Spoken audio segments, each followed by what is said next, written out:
Hi, everyone. I'm Elaine Quijano. It's good to be with you. Thanks for joining us. President Biden is facing more questions about Israel as strikes continue and peace talks break down. According to the White House, President Biden expressed support for a ceasefire in his call with Israel's Prime Minister Monday. But the U.S. ally says it will keep striking Gaza until Hamas rocket fire stops. In Israel, 2 workers from Thailand were killed earlier in the day. 3 Palestinians died and 72 were injured in West Bank clashes Tuesday. Arab workers went on strike calling for an end to the bombardment of Gaza. President Biden spoke with the only Palestinian-American in Congress, Michigan Democrat Rashida Tlaib, for nearly 8 minutes on the tarmac before an infrastructure event Tuesday.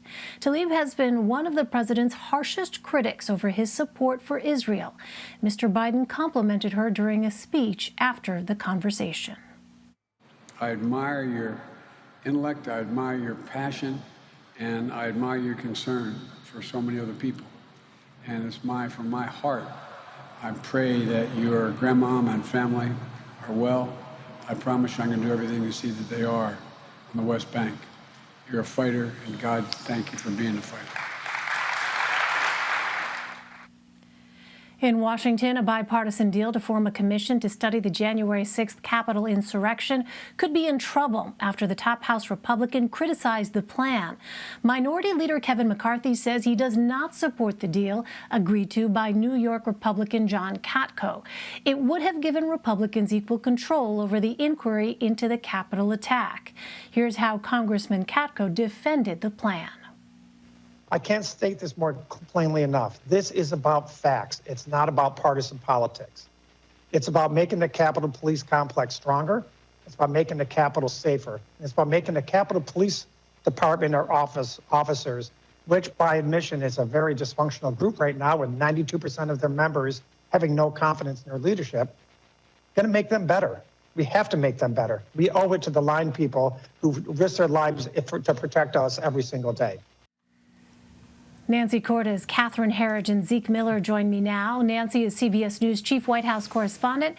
Catherine is a CBS News Senior Investigative Correspondent. And Zeke is a CBSN political contributor and White House reporter for the Associated Press. Welcome to you all. Another busy news day. Catherine, let me start with you. Now that Minority Leader Kevin McCarthy is attacking this bipartisan agreement, where does the fate of this commission stand now? And how are things looking in the Senate? Well, Elaine, it's likely to pass in the House regardless of Leader McCarthy's lack of support for the commission. What we know through our reporting is that when you look at the numbers, the Democrats in the House have the numbers that they need, and it's an almost certainty that some House Republicans will join them. The issue has always been the focus for Republicans. They believe that the commission should not have simply a narrow focus on January 6th. They want something much broader that would also encompass what they describe as the political violence from last summer. Elaine. And Catherine, if this commission ends up actually happening, what sort of power will they have? And what are they attempting to learn beyond what's been revealed by the ongoing criminal cases stemming from January 6th? Well, they're both excellent questions. I'll take them one at a time. For right now, the subpoena issue, it appears to be settled. There are really 2 methods right now to issue a subpoena. One would be with the joint agreement of the chair appointed by the Democrats and then the vice chair appointed by Republicans, or by a majority of the commissioners. And as you know, they're equally split between the parties. The concern on both sides is that the subpoena process could become weaponized and for political reasons. And that's a very real prospect, because when you look at the timeline, the 9/11 Commission took nearly 2 years. And I would argue the amount of evidence here is so significant, you could be looking at a similar timeline, which, guess what, bumps us right up against the midterm elections. So there could be a lot of temptation to really politicize that investigative subpoena process. Finally, it's not clear what they will learn that the congressional committees could not uncover on their own, because I think one of the major hurdles based on our reporting here at CBS News is that you have the ongoing litigation of the Capitol rioters. So some evidence will simply be out of reach of congressional investigators until those cases are resolved. And just as a point of context, what we know through our reporting is that it's been very challenging to try and reach plea agreements with some of the defendants because there's simply so much evidence, and it's been very difficult for the Justice Department to get that discovery to those parties so they can make a decision. So there really, I think, is a lesson here for Congress as well in terms of the timing. All right, Catherine Herridge, I know you have to get going. Thanks so much, Catherine. You're welcome. Let's continue our conversation with Nancy. Nancy, New York Congressman John Katko was ostensibly negotiating this commission on behalf of Republicans. Why would Minority Leader McCarthy come out of the gate undermining what Katko negotiated? Well, I don't think it really has to do with Katko's work. I think McCarthy would probably argue that he had done a good job. This had to do more so with his Republican conference and where his Republican members are by and large. Yes, absolutely. As Catherine mentioned, there are some House Republicans who are going to vote to create this committee, but many of them have voiced the sentiment that they believe this would be embarrassing for the party, that this was an embarrassing chapter. They don't want to add more scrutiny to it. It's very similar to the debate that we saw around Liz Cheney and her leadership position. Many of her Republican colleagues came to believe that she was, attacking President Trump repeatedly and really creating division within the party, and therefore they felt that she shouldn't remain in a leadership position. So you've got the same kinds of arguments taking place here, and that helps to explain why Leader McCarthy suddenly came out and said he doesn't favor this commission. The other big reason he may not favor a commission is because his own comments and actions could end up coming under scrutiny. We know on the day of the attack, he spoke to CBS News and others and said that he was urging President Trump, pleading with the president to take this seriously, to call his supporters off. He said in the wake of the incident that the president was partially to blame. He has since walked that back, and he's been very careful not to criticize the former president in recent months, and he knows that he could potentially be called upon to testify if this commission were created, and that could create some uncomfortable moments for him. He has clearly decided that for political reasons, it is important to stand with the former president, not against him, and he knows that this commission is something that the former president would not support. Well, Zeke, I want to turn back to the U.S. and Israel because we saw that conversation between President Biden and Congresswoman Tlaib. Do we know much about what was actually said?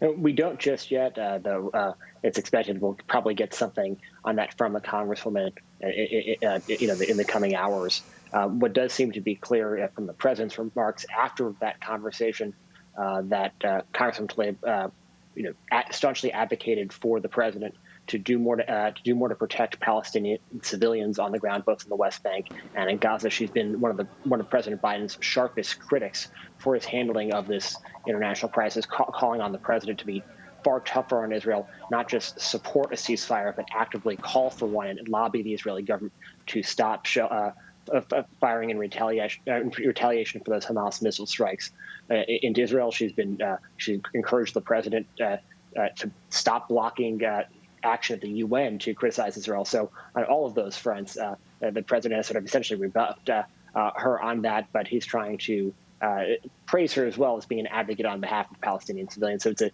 tough tightrope that we saw the president walk today, and we hope to learn more about that conversation soon. Well, Nancy, when the White House readout of President Biden's call with Israel's prime minister came out last night, it was really interesting to look at the wording. It said President Biden, quote, expressed his support for a ceasefire. It's very precise in its language. It doesn't say the president called for a ceasefire. It says he expressed his support for a ceasefire. What is the administration doing behind the scenes here with respect to trying to end this fighting, and what kind of leverage does the U.S. have?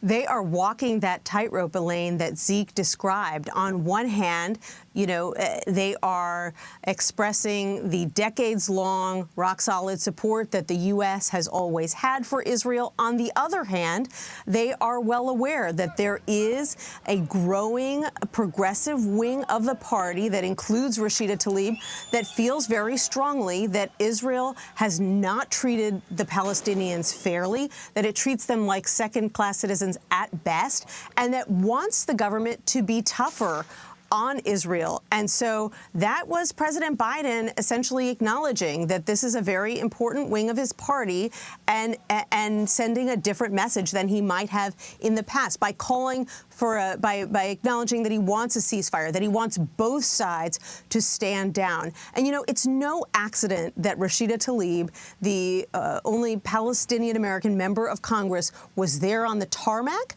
to greet President Biden today, and also that he mentioned her in his speech. There are a number of Democratic lawmakers from Michigan.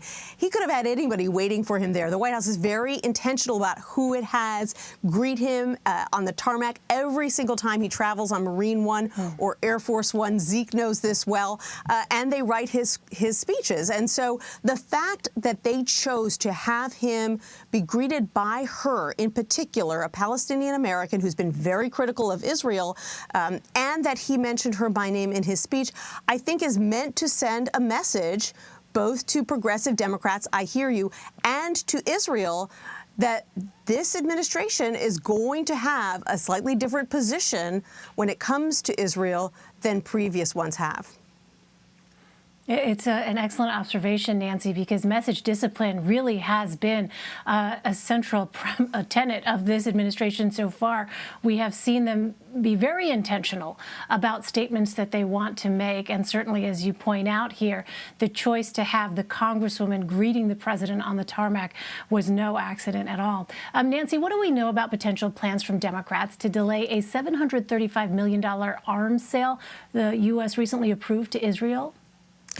Well, they're now backing off of that threat, partially because, frankly, there isn't time at this point to block that sale of arms to Israel. The reason that they were upset about it is because they felt that it sent the wrong message in the middle of a conflict in which they're very concerned about the Palestinian people for the U.S. to be selling nearly $1 billion worth of arms to Israel, even though this is a sale that had been in the works for months. So this was a charge that was led by Gregory Meeks of New York, congressman who's also the chair of the Foreign Affairs Committee.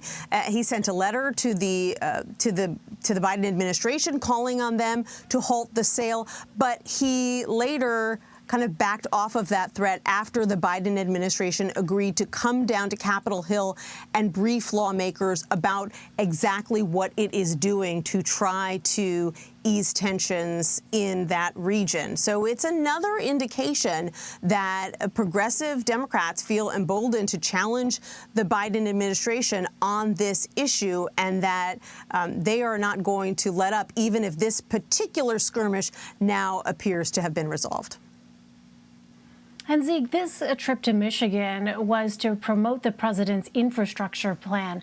What do we know about the coming Republican counterproposal? We don't know a lot.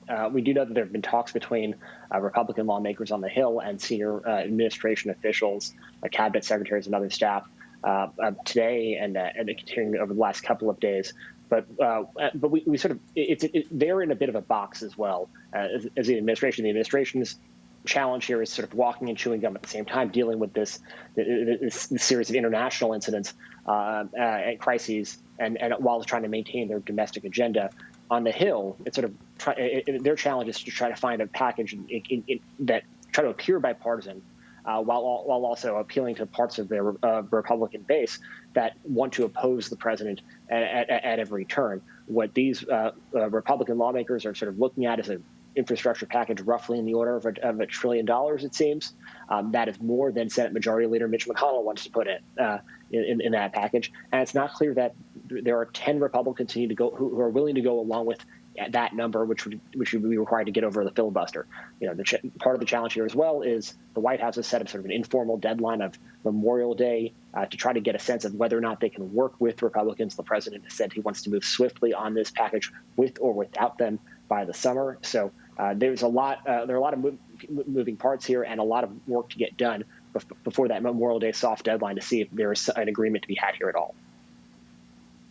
All right, Nancy Cordes and Zeke Miller, good to have you both. Thank you.